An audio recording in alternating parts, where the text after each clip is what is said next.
जय हिंद। एक बार फिर से आपका स्वागत है रुद्रा न्यूज के डेली सेगमेंट में। आज की दिन के सुर्खी। भारत दुनिया का 5वां सबसे बड़ा अर्थव्यवस्था बन गया, उसने ब्रिटेन को पीछे छोड़ दिया। मणिपुर के जदयू के 5 विधायक भाजपा में शामिल हो गए। सेरेना विलियम्स टेनिस से संन्यास लेने की घोषणा कर दी है। वो अपना आखिरी मैच शुक्रवार को यूएस ओपन का खेलेगी। 23 ग्रैंड स्लैम जीतने वाली वो इकलौती महिला खिलाड़ी हैं। अमेरिका ने ताइवान को संभावित 1.1 अरब अमेरिकी डॉलर के हथियार बेचने को मंजूरी दी है। इसमें 60 एंटी शिप मिसाइलें और 100 हवा से हवा में मार करने वाली मिसाइलें भी शामिल हैं। आईपीएल 2023 में सनराइजर हैदराबाद ने उससे पहले अपना कोच बदल दिया है। टॉम मोडी को हटा ब्रेन लारा को नया कोच नियुक्त किया गया है। उत्तर प्रदेश के फारुखाबाद जिले की फतेहगढ़ सेंट्रल जेल के खाने को 5 स्टार रेटिंग मिला है। इस जेल में तकरीब 1100 से ज़्यादा कैदियों का खाना बनता है।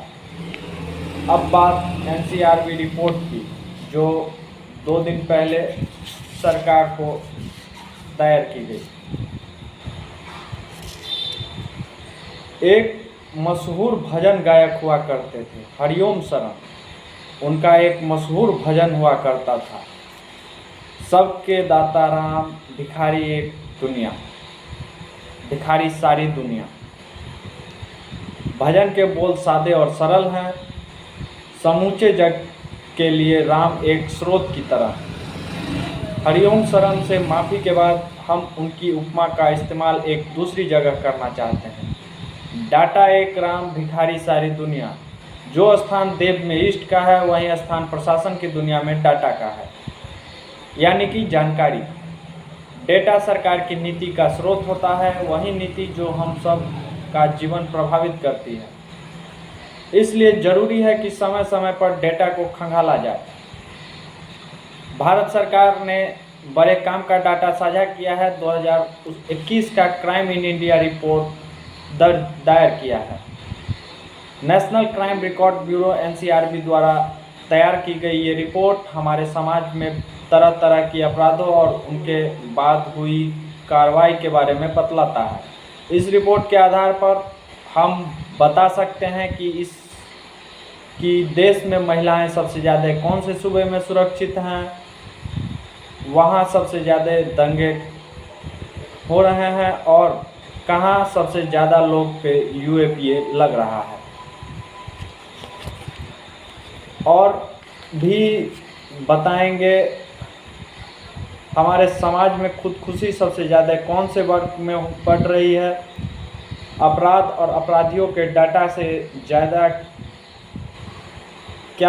फायदा हो सकता है।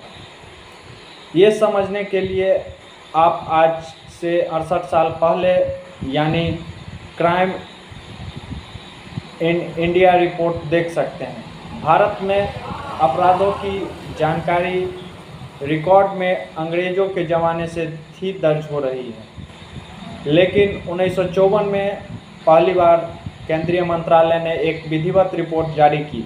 इसमें 1953 के आंकड़े शामिल किए गए थे। उस साल हत्या, किडनैपिंग और डकैती जैसे मुख्य अपराधों की जानकारी शामिल थी। बताई गई थी कि पुलिस को इन अपराधों से निपटने में किस तरह की समस्या आ रही थी। साथ ही सुधार के लिए अनुशंसा की गई थी। आप तब की अनुशंसा देखेंगे तो लगेगा कि 2022 की ही बात की गई है। कुछ बिंदुओं पर गौर करें। क्राइम इन इंडिया 1953 की अनुशंसा पुलिस में बेहतर स्क्यूट्स की भर्ती हो, आदतन अपराधियों पर नकेल के लिए अलग से कानून बन हो, फॉरेंसिक लैब की स्थापना हो, ग्रामीण इलाकों में पुलिस को मजबूत किया जाए, अदालतों में मामलों के तेज़ी से निवारण के लिए और मजिस्ट्रेट नियुक्त किए जाएं आदि। इन सारी अनुशंसाओं पर काम कहाँ तक पहुँचा है, इस पर अलग से बात हो सकती है। पर इतना तो है कि कुछ एक आध अपवाद को छोड़कर इस तरह की रिपोर्ट का संकलन साल दर साल ज़्यादा विस्तृत हुआ। पहले खुफिया विभाग आईबी रिपोर्ट बनाता था, लेकिन राष्ट्रीय पुलिस कमीशन और गृह मंत्रालय की एक टास्क फोर्स की सिफारिश को आधार पर 1986 में अलग से नेशनल क्राइम रिकॉर्ड ब्यूरो बनाया गया, एनसीआरबी। क्राइम इन इंडिया 2021 की रिपोर्ट पर हर बार की तरह क्राइम इन इंडिया 2021 का स्रोत भी राज्य द्वारा इकट्ठा किए गए जानकारी है। जो भी राज्य द्वारा केंद्र को बताया वह रिपोर्ट में शामिल है। केंद्र न अपने तरफ से कोई भी सत्यापन करता है, इसलिए दो तरह के लोगों के बात का ज़्यादा लोग ध्यान न दें। एक, जो नेताजी लोग कहें कि हमारे यहाँ कानून व्यवस्था सबसे अच्छी है, या जो नेताजी कहें फलाने राज्य में कानून व्यवस्था सबसे घटिया है, वैसे भी नेता और आंकड़ों की बनती नहीं। एनसीआरबी अपने रिपोर्ट में एफआईआर को आधार बनाता है।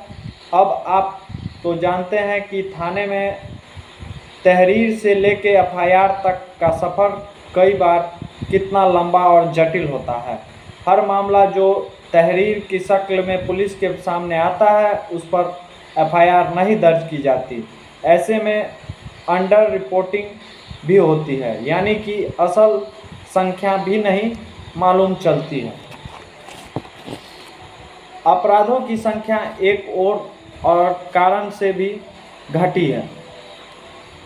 एनसीआरबी संकलन के लिए प्रिंसिपल ऑफेंस रूल का इस्तेमाल करती है, यानी एक एफआईआर में एक से ज़्यादा अपराध का जिक्र हो तो सबसे गंभीर अपराध को ही गिना जाएगा। मिसाल के लिए, किसी मामले में बलात्कार और हत्या दोनों हुए हैं तो सिर्फ हत्या को गिना जाएगा, क्योंकि वो ज़्यादा गंभीर अपराध माना जाता है कानून की नज़र में। भारी भरकम है। कुल 3 खंडों में रिपोर्ट प्रकाशित हुए हैं। रिपोर्ट की सारी पहलुओं का अध्ययन करना मुश्किल है। हमने रिपोर्ट के कुछ हिस्सों पर अपना ध्यान केंद्रित किया है। पहला हिस्सा, snapshot, state and union territory. क्या है स्नैपशॉट? 2021 में कुल 60,96,310 संगीन आपराधिक मामले दर्ज किए गए। 2020 की तुलना में 7.6% की गिरावट हुई। 1 लाख की आबादी पर अपराध 487.8 से 445.9 पे आ गए। ये गिरावट कैसे हुई? क्या अपराधी वाकई सुधर गए? तो जवाब है नहीं। गिरावट का बड़ा हिस्सा ऐसे मामलों में आया है जो किसी पब्लिक सर्वेंट के अवहेलना पे, आदेश के अवहेलना पे बनता है। मिसाल के लिए, भीड़ को जुटने से रोकने के लिए धारा 144 लागू कर दी जाती है। इसी उल्लंघन पर पुलिस आप पर वैधानिक कार्रवाई कर सकती है। आईपीसी की धारा 188 के तहत मामला बन सकता है। 2020 में ऐसे 6,12,000 मामले दर्ज हुए। 2021 में इनकी संख्या 3,22,000 मामले हुई। इसी तरह ऑफेंस अफेक्टिंग ह्यूमन बॉडी, यानी कि हत्या, चोट पहुंचाना, किडनैपिंग आदि, ये 5.1% बढ़ गया है। क्राइम रेट वाले 77.4% था, अब हो गया है 80.5%। लेकिन हत्या कमोबेश उतना ही है। लेकिन किडनैपिंग के मामले 1 वर्ष में 19.9% बढ़ गई है। यहाँ एक बात और गौर करने वाली है, किडनैपिंग के कुल मामलों में बच्ची और महिलाओं की संख्या तकरीब 85% थी। आंकड़ों को माइक्रोस्कोप से देखने पे पता मालूम पड़ेगा कि नारी पूजा के डिंग हाँकने वाले हमारे समाज में महिला कितनी सुरक्षित है। महिलाओं के ऊपर अपराध साल भर से 15.3% बढ़े। 31.8% मामलों में महिलाएं पति या फिर पति के रिश्तेदारों के हाथों क्रूरता का शिकार बने। महिलाओं के साथ साथ बच्चों भी पहले से ज़्यादा असुरक्षित हुए हैं। उनके खिलाफ अपराध 16.2% बढ़ गए। अगवा होने वाले लोगों में तकरीब 70% बच्चे ही थे। अब गौर करते हैं कि वंचित तबकों के खिलाफ हुए अपराध पर उस बात में राहत खोजी जा सकती है। अनुसूचित जाति के लोगों के खिलाफ होने वाले अपराध की संख्या कमोबेश उतनी ही है। आंकड़ा 50,251 मामले से 50,900 मामलों तक ही पहुंची है। वैसे आदर्श स्थिति यही होगी कि ऐसे मामलों की संख्या घटते घटते नगण्य हो जाए।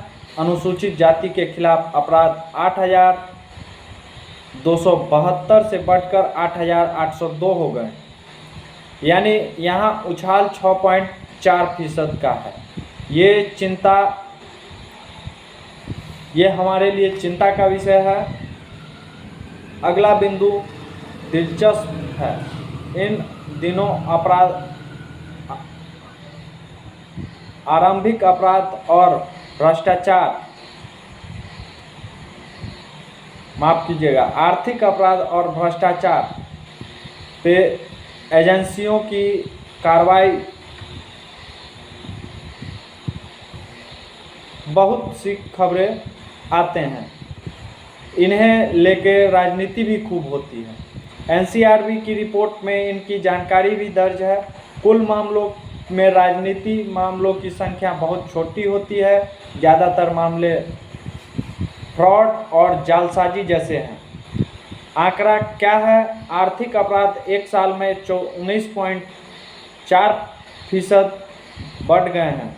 इसी तरह राज्य में एंटी करप्शन ब्यूरो द्वारा दर्ज मामलों में 19.9% की बढ़ोतरी हुई है। तकरीब 68% मामले ऐसे हैं जिसमें जाल बिछाकर अपराधियों को पकड़ा गया। आपने ऐसी खबर पढ़ी होगी जिसमें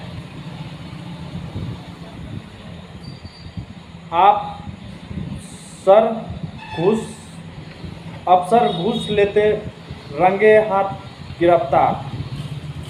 वैसे ही मामले थे। अलग बिंदु देश के तमाम सुरक्षा एजेंसियों के लिए चिंता का विषय होना चाहिए। 2022 में जहां 68,312 किलो विस्फोटक बरामद किया गया, वहीं 2021 में 1,42,914 किलो विस्फोटक बरामद हुआ, यानी 2 गुना से भी ज़्यादा। बरामद विस्फोटक में RDX, TNT, प्लास्टिक विस्फोटक इत्यादि शामिल था। 195 किलो विस्फोटक आतंकियों से, उग्रवादियों और चरमपंथियों के पास से मिले। बाकी विस्फोटक तस्करों के पास से मिला। एक्सप्लोजिव डिवाइस यानी डेटोनेटर, ग्रेनेड आदि के बरामदगी में भी 9% का उछाल आया है। अगला बिंदु खुदकुशी के आंकड़ों की सबसे ज़्यादा चर्चा है। खुदकुशी के 2021 के साल में कुल 1,64,023 लोगों ने अपनी जान ली, जबकि 2020 में 1,53,052 लोग ने अपनी जान ली थी। जब आप इस बात पर गौर करेंगे कि खुदकुशी करने वाले कौन हैं, तब आपको लगेगा कि मानसिक सेहत के साथ साथ देश के आर्थिक सेहत का भी अंदाजा हो जाएगा। खुदकुशी के 25.6% मामलों में दैनिक वेतन भोगियों ने अपनी जान ली, यानी डेली वेज पर काम करने वाले लोग।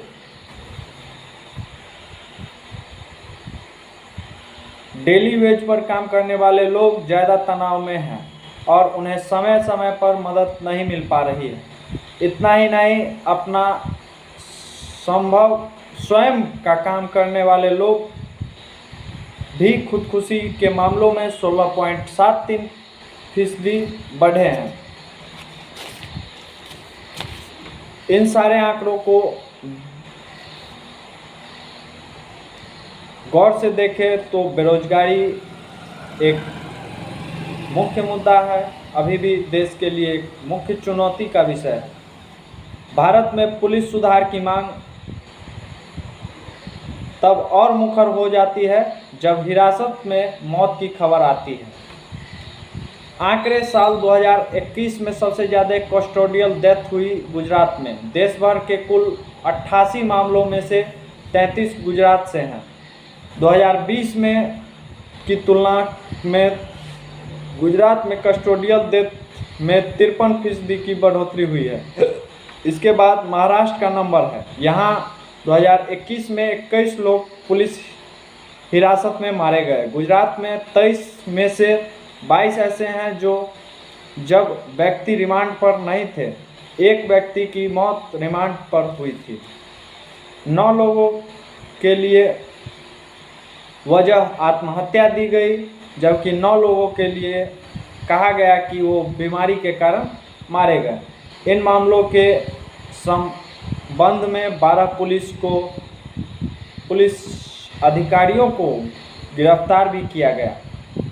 राहत की बात यह है कि अरुणाचल प्रदेश, छत्तीसगढ़, गोवा, केरल, मणिपुर, नागालैंड, उड़ीसा, सिक्किम, उत्तराखंड जैसे राज्य में कस्टोडियल डेथ का एक भी मामला दर्ज नहीं है। अब आते हैं दंगे पे। एनसीआरबी के रिपोर्ट के मुताबिक साल 2021 में सांप्रदायिक दंगों में सबसे ज़्यादा यानी कि 100 मामले झारखंड में दर्ज हुए।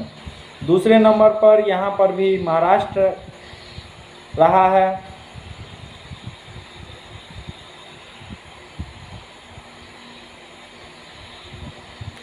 सख्त कार्रवाई के नाम पे यूएपीए की बात होती है, यानी कि अनलॉफुल प्रिवेंशन एक्ट।